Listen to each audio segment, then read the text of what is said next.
nearly every conversation you have, piece of content that you swipe through, scroll through, you turn on, it has that virus, that psychosis. We are back, baby, with another reflection on the Daily Vedantic. If you look at all of the eternal principles of this timeless, ancient philosophy, as Aldous Huxley called the perennial philosophy, if you look at all of the principles, they're all solutions to a problem. But what is the problem? The problem at its core, in one word, is attachment. Desire is more of a symptom of our attachments that can multiply in many ways, as the Buddhists say, 10,000 things. But a better articulation of the root problem is our attachments. And attachments could be to an outcome, to name, wealth, status, attachment to admiration, attachment to our children, attachment to life, attachment to a house, to stability, to belonging, all these different attachments. Like I said, the Buddhists, they nailed it with the 10,000 things. It's rarely just one thing. We get attached to so many things.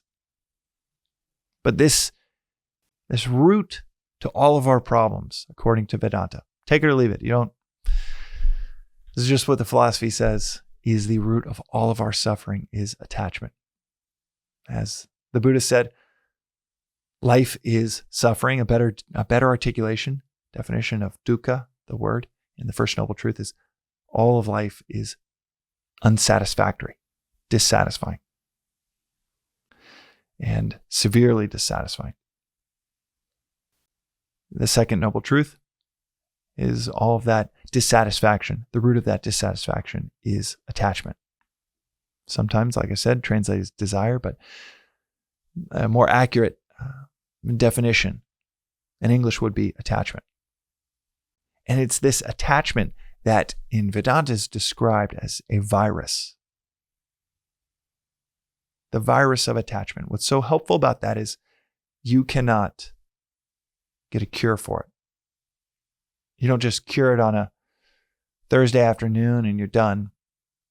At least not in the mundane terrestrial plane that we currently occupy. There is an absolute cure, and that is realization. But before that, it's just a series of inoculations.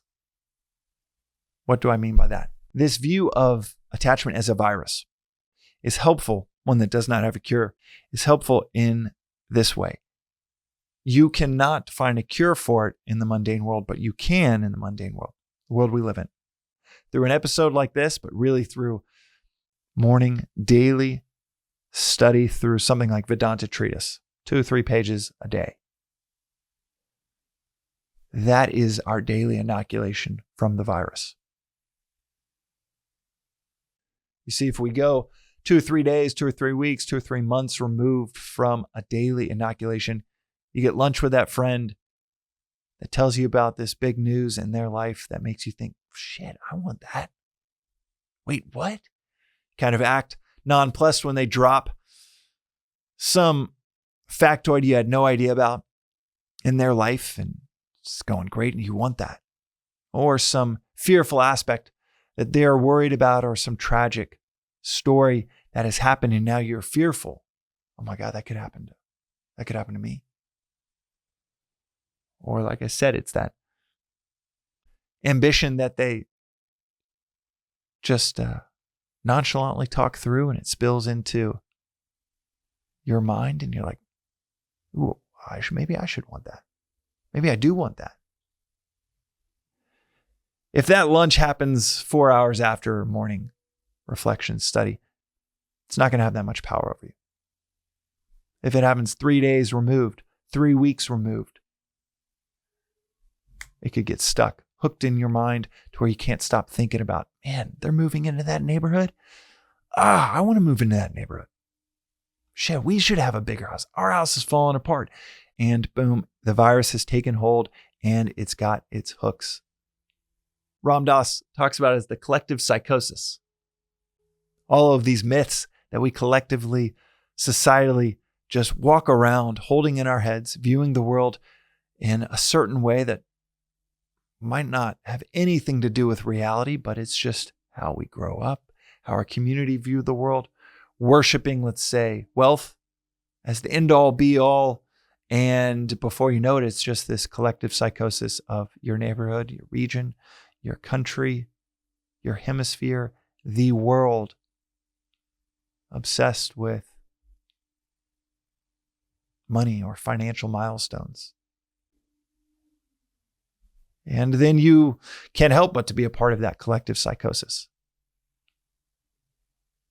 As Mark Twain said, whenever you find yourself on the side of the majority, pause and reflect. When has the majority throughout human history ever been right? And this term collective psychosis just kind of nails it. It's the most dangerous kind because not only does it just feel rational, if everybody else, 100 other people think it, then yeah, I guess might be a safe way to view life, to approach life, my career or my family or the route to happiness.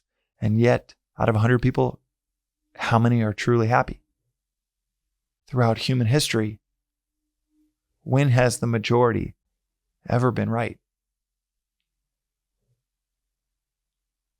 It's always the small minority that develops the cure for this or that helps us transcend our prior thinking. The world isn't flat. The earth does not revolve around the sun. The moon does not have any light in it.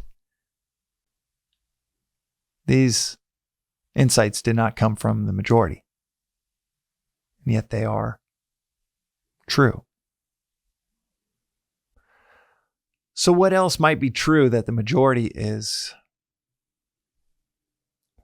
So what else might be true that the majority is completely ignorant of? Probably a lot. Probably the truth. The other interesting aspect of this articulation of the collective psychosis is not just the sheer number of people that are infected. I put the speaker squarely in that camp. I am massively affected by all of the various collective psychoses, attachments, wayward misperceptions of what is for what I think is. But the other interesting aspect of this articulation is that it highlights that psychosis is everywhere. That virus is everywhere. Everywhere you look. Nearly every conversation you have, piece of content that you swipe through, scroll through, you turn on, it has that virus, that psychosis. So what can we do about it? Like I said, every morning, a grounding wire on the timeless. 2 or 3 pages of Vedanta treatise. It could be St. Augustine. It could be Plato's Republic. But 10 to 15 minutes at minimum, ideally before the sun comes up, spent on the timeless. That is the only way to avoid the virus of attachment and the collective psychosis that surrounds us. That's today's reflection on the Daily Vedantic. We'll see you next time.